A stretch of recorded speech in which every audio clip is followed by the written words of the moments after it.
আপনি ক্ষমতায় আসলে কি করবেন? আপনার চরিত্র তো আসলে ফুলের মতো পবিত্র না। আপনি 3 দিন আগে তো চাঁদাবাজি করছেন। আপনি তো গার্লস স্কুলের ওই জায়গা থেকে ওই মেয়েকে ধরে নিয়ে এসেছেন। দাড়ি টুপি রাখবে, দাড়ি বড় করবে, জুব্বা করবে, হজ করে আসবে, ওমরা করে আসবে, টুপি লাগাবে, সারা বছর যত বদমাইশি মাগিবাজি করবে, ওই সময় গিয়ে দাড়ি টুপি ওমরা দিয়া ইলেকশন ক্যাম্পেইন করবে। মোটরসাইকেল নিয়ে এলাকার সবচেয়ে বদমাইশ গুন্ডা পান্ডা ড্রাগনিক বিড়িখোর মদখোর গুলোকে নিয়ে মিছিল মিটিং করা লাগে। দলের ভিতরে যারা সমালোচনাকে নিতে পারেন না, নেতা কর্মীরা একজন আরেকজনকে সমালোচনা করে ওই দলে পদে থাকতে পারে না, তারা কিভাবে রাষ্ট্রকে সমালোচনার স্পেস দিবে, বিরোধী দলের বিরোধী মতকে অ্যাপ্রুভ করবে, অ্যাকোমোডেট করবে? দলের ভিতরে থেকে যারা লুটপাট চুরি চামারি দুর্নীতি বন্ধ করতে পারছেন না ক্ষমতায় যাওয়ার আগেই, তারা ক্ষমতায় গিয়ে কিভাবে রাষ্ট্রের ভিতরে দুর্নীতি চুরি চামারি লুটপাট বন্ধ করবেন? তাহলে এই যে মোটা দাগে নির্বাচনকে কেন্দ্র করে দলের আভ্যন্তরীণ সংস্কার দরকার, সেই আলাপটা মোটা দাগে বড় কোনো রাজনৈতিক দল করছে না বলে যেটা আমি আশঙ্কা করছি, অলমোস্ট কোন রাজনৈতিক দলের বড় দলের নেতাদের সাথে আমরা যখন কথা বলেছি, আমরা দেখেছি তারা বিশ্বাস করে না, নিজেদের মন খুলে বলেছে যে তারা আসলে কোনো সংস্কার করতে পারবে। তাদের দলের নেতারা যারা সৎ, যারা আন্তরিক, তারা পরিষ্কার করে বলেছে যে আমরা ক্ষমতায় গেলে কোনো সংস্কার হবে না। This is the bottom line বাংলাদেশের। এটাই হলো 24 পরবর্তী নতুন রাজনীতির বন্দোবস্ত। আগের মতোই আমরা ফিরে আসবো ঝাঁকে ঝাঁকে। যেই চাঁদাবাজি গুন্ডামি বদমাইশি করবার দায় আমরা রাজনৈতিক দল এবং তাদের নেতাদেরকে দিচ্ছি, নতুনরা কি সেই তদবির বাণিজ্য দুর্নীতি লুটপাট কি করছে না? তরুণ উপদেষ্টা যারা হয়েছে তারা কি খুব সৎ জীবনযাপন করছেন? তাদের এপিএসটাকে শত শত কোটি টাকার লেনদেন করছেন না? আমরা কি এগুলো খবর পাচ্ছি না? জানি তো এগুলো। অতএব প্রশ্ন হচ্ছে যে যারা নতুন বন্দোবস্ত চেয়েছিলেন তারাই তো আসলে পুরাতন বন্দোবস্ত ইতিমধ্যে হারিয়ে গেছেন। তো যারা ইতিমধ্যে পুরাতনের কয়লা গায়ে মেখে ফেলেছেন, তারা নতুন বন্দোবস্ত দিতে পারবেন কিনা সেই তর্ক তুলতে হবে। কারণ 24 হচ্ছে এমন একটা জায়গা যে কোনো তর্ককে এখন আর নিষিদ্ধ করা যাবে না, কোনো তর্ককে এখন আর ফেলে দেওয়া যাবে না। কারণ আমরা এখন কালো কোট পরা পেঙ্গুইনদের রাজবংশের শাসনে জমিদারিতে বাস করি না। আমাদের এই জমিদারি হচ্ছে জনগণের জমিদারি, যেই জমিদারিটা শত শত হাজার হাজার বছর ধরে এই জনপদে ছিল। তো সেই বাস্তবতায় আমাদের বক্তব্য খুব পরিষ্কার যে অন্তর্বর্তীকালীন সরকারকে তার এই যে প্যাকেজ প্রায়োরিটিস সংস্কার বিচার এবং নির্বাচন, সেই আলোচনার মধ্যে থাকতে হবে তাকে। আমাদের দলের পক্ষ থেকে আমাদের পক্ষ থেকে নির্বাচন কমিশনের যারা সংস্কার কমিশনে আছেন তাদেরকে আমরা অনেক পরামর্শ দিয়েছি। স্যাডলি অনেকগুলোই আমরা দেখেছি তারা ইগনোর করেছেন। তারা গত পুরাতন আমলের সেই লুটপাটের ইলেকশনটা জারি রাখার জন্য কিছু কাটপেস্ট প্রস্তাবনা দিয়েছেন। দেখেন, বেশ কিছু আমার আগের বক্তারা বলেছেন যে বাংলাদেশের নির্বাচনের যে লুটপাটটা হয় সেখানে দুইটা জায়গাতে মেইনলি নির্বাচনকে ঘিরে ঝামেলাটা হয়। একটা হচ্ছে আপনার প্রার্থিতা বাছাই, আপনি দল কিভাবে কাকে প্রার্থী হিসেবে নমিনেশন দিচ্ছে, এইটা মোটা দাগে একটা বড় জায়গা যেখানে দুর্নীতি লুটপাট এবং হিউজ হাজার হাজার কোটি টাকার বাণিজ্য হয়। দ্বিতীয় জায়গা হচ্ছে ইলেকশন ক্যাম্পেইন, যে ক্যাম্পেইনটা আসলে কিভাবে অপারেট করা হয়। এখন দেখেন, আমরা সবাই জানি যে একটা ইউনিয়ন পরিষদের চেয়ারম্যান মেম্বার উপজেলা পরিষদের চেয়ারম্যান হওয়ার জন্য আপনার কোটি কোটি টাকা দলগুলোকে দিতে হয়েছে এর আগে, এবং এটা যে আগামীতে দিতে হবে না তার কোনো নিশ্চয়তার চরিত্রের পরিবর্তন আমরা এখন দেখতে পাচ্ছি না। নিশ্চিত দিতে হবে, যেহেতু আওয়ামী লীগ মাঠে নাই এবং দলীয় টিকিট পাওয়া মানেই হলো বিজয় মাল্লা। তো এই বিজয় মালার জন্য এখানে লটারি গ্যাম্বলিংটা আরো বেশি হবে এখানে, কারণ এখানে আর কোনো কম্পিটিশনই নাই। টিকিট পাওয়ার সাথে সাথে আপনি বিজয়ী হয়ে গেছেন এটাই ধরে নেওয়া হবে। তাহলে সেইখানে দলগুলোর ভিতরে এত এত সংস্কারের ঘিরে দেখবেন বাংলাদেশের রাজনৈতিক দলগুলোর নিজেদের ভিতরকার আভ্যন্তরীণ সংস্কারের আলাপ নাই। যারা বলছে যে আমরা এত দফা দিয়েছি তত দফা দিয়েছি, আমরা এই সংস্কার চাই সেই সংস্কার চাই, তারাই দেখবেন নিজেদের দলের ভিতরে গণতন্ত্র নেতা নির্বাচন সমালোচনা সেগুলো নিয়ে তারা আলাপ তুলছে না। তারা সংবিধানের আর্টিকেল 17 এর খুবই কনসার্ন, তারা এটা সংশোধন করবেন, কিন্তু তার দলের পাড়ায় পাড়ায় মহল্লায় মহল্লায় যে হাজারটা আর্টিকেল 7 রয়ে গেছে 70 রয়ে গেছে সেটা নিয়ে তারা কনসার্ন না। তাহলে দলের ভিতরে আর্টিকেল 70 রেখে রাষ্ট্রে সংবিধানে আপনি আর্টিকেল 70 কিভাবে বদলাবেন? এটা তো সিম্পলি প্র্যাকটিক্যাল না। দলের ভিতরে যারা গণতন্ত্র চর্চা করেন না, তারা রাষ্ট্রের ক্ষমতায় কিভাবে, কিন্তু রাষ্ট্র কিভাবে গণতন্ত্র দেবেন? দলের ভিতরে যারা সমালোচনাকে নিতে পারেন না, নেতা কর্মীরা একজন আরেকজনকে সমালোচনা করে ওই দলে পদে থাকতে পারে না, তারা কিভাবে রাষ্ট্রকে সমালোচনার স্পেস দিবে, বিরোধী দলের বিরোধী মতকে অ্যাপ্রুভ করবে, অ্যাকোমোডেট করবে?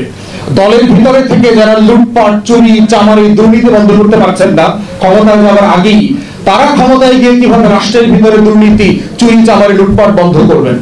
তাহলে এই যে মোটা দাগে নির্বাচনকে কেন্দ্র করে দলের আভ্যন্তরীণ সংস্কার দরকার, সেই আলাপটা মোটা দাগে বড় কোনো রাজনৈতিক দল করছে না বলে যেটা আমি আশঙ্কা করছি, অলমোস্ট কোন রাজনৈতিক দলের, বড় দলের নেতাদের সাথে আমরা যখন কথা বলেছি, আমরা দেখেছি তারা বিশ্বাস করে না, নিজেদের মন খুলে বলেছে যে তারা আসলে কোনো সংস্কার করতে পারবে।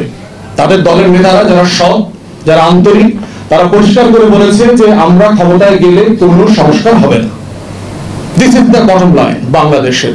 এটাই হলো 24 পরবর্তী নতুন রাজনীতির বন্দোবস্ত।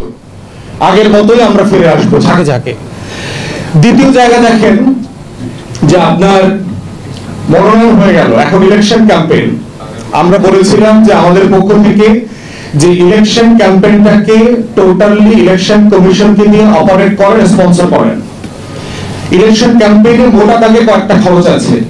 একটা খরচ হচ্ছে যে আপনার পোস্টার করতে হয়, ব্যানার করতে হয়, ফেস্টুন করতে হয়, লিফলেটিং করতে হয়, এই রোড শো করতে হয়, ঝাঁকে ঝাঁকে মোটরসাইকেল নিয়ে এলাকার সবচেয়ে বদমাইশ, গুন্ডা, পান্ডা, ড্রাগেডিক, বিড়িখোর, মদখোর গুলোকে নিয়ে মিছিল মিটিং করা লাগে। এবং কদিন পর এমনও হইতে পারে যে আমাকেও দেখবেন এগুলো করতেছি। সিম্পলি এটাই রিয়েলিটি, যে আমি 100 মোটরসাইকেল নিয়ে রোড শো করতেছি, আমার এখন টাকা দিয়ে এগুলো করতে পারতেছি না। ইলেকশনে নামলে এগুলো আমারও করতে হবে। তখন আপনারা আবার বলবেন যে ভাই আপনি তো পারলেন না তো আলাদা হইতে। ভাই কয়লার ভিতরে কিভাবে আলাদা থাকবো? বাস্তবতা তো সেটা। তো সেই বাস্তবতায় বলছি যে আপনার এই টোটাল ক্যাম্পেইনটাকে যদি ইলেকশন কমিশন হোস্ট করে, যে একটা সিঙ্গেল পোস্টার হবে, ইলেকশন কমিশন নিজের টাকায় ব্ল্যাক এন্ড হোয়াইট একটা পোস্টার করে দেবে, এক্স দলের নাম, প্রার্থী, মার্কা, ওয়াই দলের নাম, প্রার্থী, মার্কা, এবিসিডি দলের নাম, প্রার্থী, মার্কা, একটা পোস্টার হবে। কোন দল, কোন প্রার্থী আলাদা করে পোস্টার করতে পারবে না। ইলেকশন কমিশন একটা পোস্টার করে দেবে সবাইকে, এবং এই একটা পোস্টার কোথায় সাটা হবে সেটা ইলেকশন কমিশন লোকাল টিএনও, ওসির মাধ্যমে স্পট ঠিক করবে এবং তারা ডিসাইড করবে কোথায় কয়টা পোস্টার হবে। দ্বিতীয়ত হচ্ছে আপনার খরচের জায়গা হচ্ছে প্রচুর মিটিং করতে হয়, এই ওয়ার্ডে, এই ইউনিয়নে, অমুক জায়গাতে জনসভা, এটা সেটা। ইলেকশন কমিশন এবং লোকাল প্রশাসনের সহযোগিতায় কমন মিটিং হবে, একটা মিটিং হবে। একই মিটিং এ সব দলের নেতারা, প্রার্থীরা ওইখানে আসবেন, যেখানে প্রেসিডেন্সিয়াল ডিবেটের মতো করে হবে, একই প্ল্যাটফর্মে। এইটা local OC, local TNO, election commission কর্মকর্তারা এটা মডারেট করবেন, এটা হোস্ট করবেন। তাহলে যেটা হচ্ছে, এবং এটার খরচের জায়গাটাও তারা দেখভাল করবেন।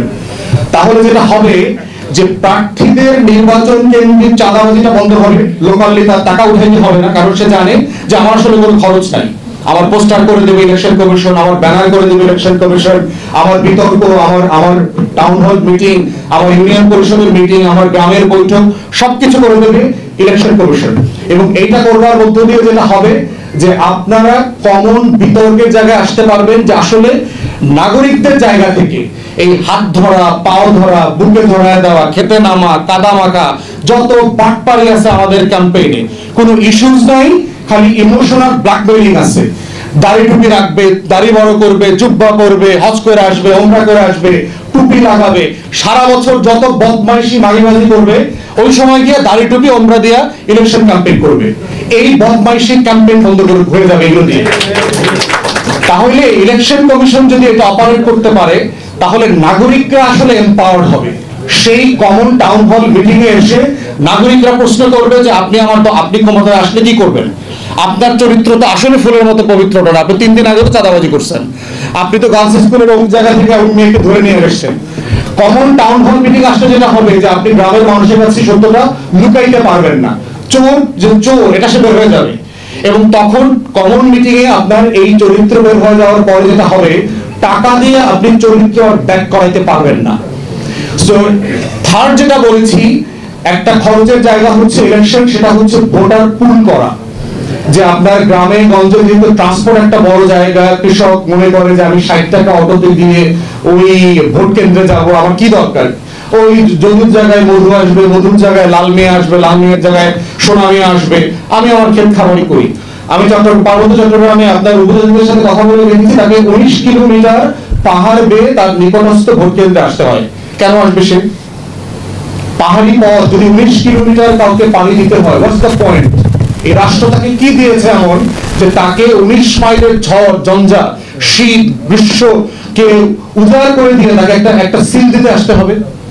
তাহলে আমরা বলেছি, আমরা প্রস্তাব দিয়েছি যে মোবাইলগুলোকে মোবাইল ভোট কেন্দ্র করার জন্য, যেখানে মানে কস্ট ইনভলভ, সেখানে মোবাইল ভোট কেন্দ্রটাকে আপনি গ্রামে নিয়ে যান।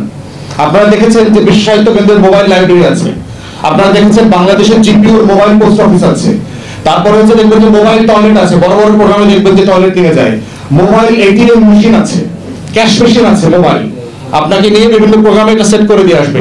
তাহলে মোবাইল ভোটার কেন্দ্র হতে পারবে না কেন একটা গাড়িতে? আপনার দেশ তো ডিজিটাল হয়ে গেছে অলরেডি। তো সেই জায়গায় আপনার যেটা দরকার, সিম্পলি একটা ল্যাপটপ দরকার, ইলেকট্রনিক ডিভাইস দরকার এবং সিকিউরিটি দরকার। এটাকে সামনে পিছনে যারা সিকিউর করবে, এটিএম মেশিনের মতো। এবং দেখবেন বড়লোক এলাকাতে এই সমস্যাগুলো আছে, বড়লোকরা কিন্তু ভোট দেয় না, কারণ সে মনে করে যেই আসুক সবাইকে চিনি, ফোন করে বলে দিব আমার তদবির হয়ে যাবে, ভোটে আমার কিছু যায় আসে না। তাহলে এক্সট্রিমলি পুয়ার এবং এক্সট্রিমলি রিচ এই দুইটা শ্রেণী কিন্তু ভোট দেয় না। তাহলে আপনি বড়লোক পাড়ায় যদি এটিএম মেশিন নিয়ে যান, এটিএম মেশিনের মতো ভোটের কেন্দ্র নিয়ে যান, সে বিল্ডিং থেকে নিচে নেমে এসে ভোটটা দিয়ে দিবে, বিরক্ত হবে না, সেই ওদিনকার সময়টা নষ্ট হয়েছে সে মনে করবে না। তাহলে মোবাইল ভোট কেন্দ্রের মাধ্যমে যেটা করতে পারি, যে অটো পাঠানো, বিকাশে টাকা পাঠানো, নগদে টাকা পাঠানো, ফুস পানি দেওয়া, দুপুরবেলা বিরিয়ানি খাওয়ানো, আইনা খালা মামা চাচি, আমি দেখছি মুরব্বীদেরকে ভ্যান গাড়িতে শোয়া নিয়ে আসে, দেখবেন ভোট কেন্দ্রে সিম্পলি বালিশ দিয়ে শোয়া নিয়ে আসে, এরকম ভোট কেন্দ্রে যাওয়ার দৃশ্য আমি দেখেছি। কি দরকার?